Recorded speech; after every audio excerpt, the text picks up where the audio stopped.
The thundering unlimited hydroplanes, and America's most popular two-wheeled motorsport, Stadium Supercross. All today on Speed World. And it's brought to you by Old Milwaukee and Old Milwaukee Light. It doesn't get any better than this. By Honda Motorcycle. National championship were to be decided in the same day, and they wanted to join in that rivalry between Jim Kropfeld and Chip Hanauer. In the past 20 years, two boats have dominated, the Bud and the Atlas. While the tradition of these great boats continues, some new drivers have entered the picture. Well, Paul, as you say, anytime you talk hydroplane racing, there's one name that crops up, Miss Atlas Van Lines. And of course, this boat set so many records and had so many good years at the hands of its late driver, Bill Muncie. He designed the boat, but now they have a new young driver that's quite a charger, Chip Hanauer. This young man is very intense, and he goes after it. Last year, he won this event, and of course, he's looking to double up this year. He's not going to have an easy time of it, though, because Gary Gerald is down with another boat that could give him quite a bit of trouble. Well, Johnny, without question, any time over the last 20 years when you've gone unlimited hydroplane racing, anybody who wanted to be competitive, anybody who thought they had a chance to win, knew one thing. They would have to beat Bernie Little's boat. The Bud has done everything over the past 20 years. They've won world championships, they've won national championships, they've won the prestigious Gold Cup. Jim Kropfeld, a year ago as a rookie driver on this body of water, thought he had a world championship wrapped up, but he ran out of fuel within 1,000 feet of the start-finish line. They're looking for vindication today, and clearly, this is one tough boat to beat. The course here at Clear Lake is 2.5 miles. It's an oval. You can see it's tighter at the far end. Then closer to you, very shallow water, 6 to 10 feet. This is the first heat, the world class. Beside the Bud and the Atlas, here are the boats in this heat. Miss Renault, a brand new boat on the circuit this year, driven by Milner Irvin, who has never won in the Thunderboat Series. American Speedy Printing, Jack Schaefer Jr. from Southern California, the third fastest qualifier at 125.6 miles per hour. He was a winner at Tri-Cities, Washington. Tommy Deeth in the Squire shop, a Merlin-powered boat. Tommy took a couple of years off to run Super V cars in the automobile circuits and was a Gold Cup winner in 1976. And rounding out the field, veteran driver Ron Snyder in the Rich Plan, the Miss Madison, owned by the community of Madison, Indiana. Veteran driver who hit rough water yesterday. The boat was badly damaged, but it has been repaired and is ready to go now.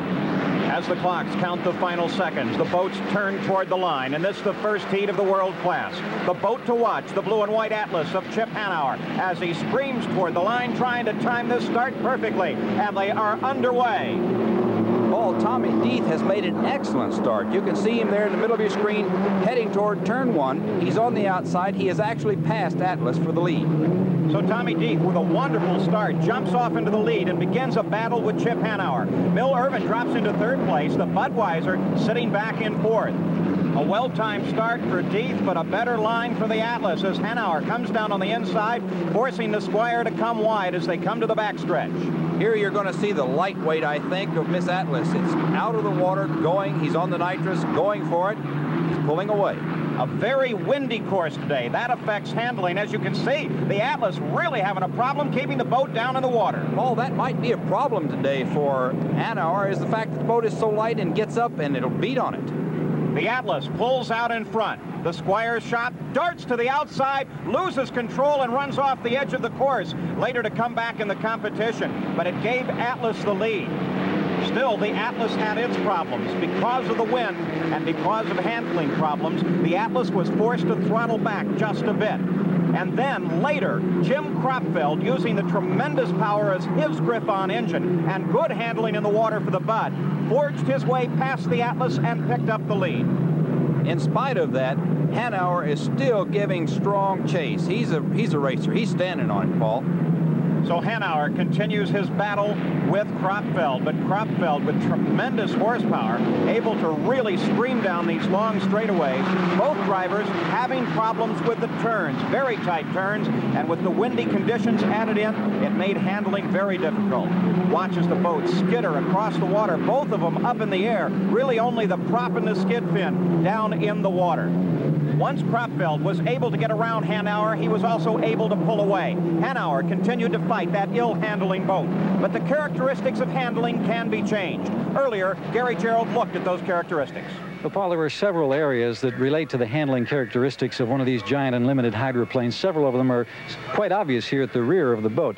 You have the rudder, which protrudes down into the water, the prop, of course, which drives the machine at these incredible speeds, and then very obvious up here is the horizontal stabilizer, this large wing that creates the lifting action that lifts the rear end of the boat out of the water, enables it to go fast. Also along the side of the boat, the skid fin, that's the pivot point of the boat, enables it to turn on this 2.5-mile course. But there's also an area here underneath this boat that's critically important to the handling characteristics. This little bit of fencing that's built alongside the left sponson is critical to the airflow that comes back underneath this particular unlimited hydroplane. This is built in here to intentionally spoil or ruffle the air to keep the boat from actually flying and lifting off the water. No question, as you watch Hanauer on the water, that Jim Harvey as crew chief and the crew would have some work with those devices when they came in at the end of this heat. Jim Kropfeld running high in the water as well. Most of that due to wind, went on to victory and winning the first heat in the world class, giving him a points lead. When they returned to the dock, Johnny Rutherford talked with Hanauer about his problems. Chip, it looked like he got a very good start, but then what happened? Well, the problem is, I think when the water gets rough, we've got a pretty good wind here. The Budweiser, with its heavier weight, can keep the throttle down, where those waves are throwing my little light boat all out of shape. And it's causing a problem. We're going to have to try and make some changes in the hull, see if we can get to lay down so I can use the power available. So after the first heat, Jim Kropfeld had the points lead. An average speed of 125.5 miles an hour was enough to shatter the World Championship heat record held by Bill Munsey since 1972.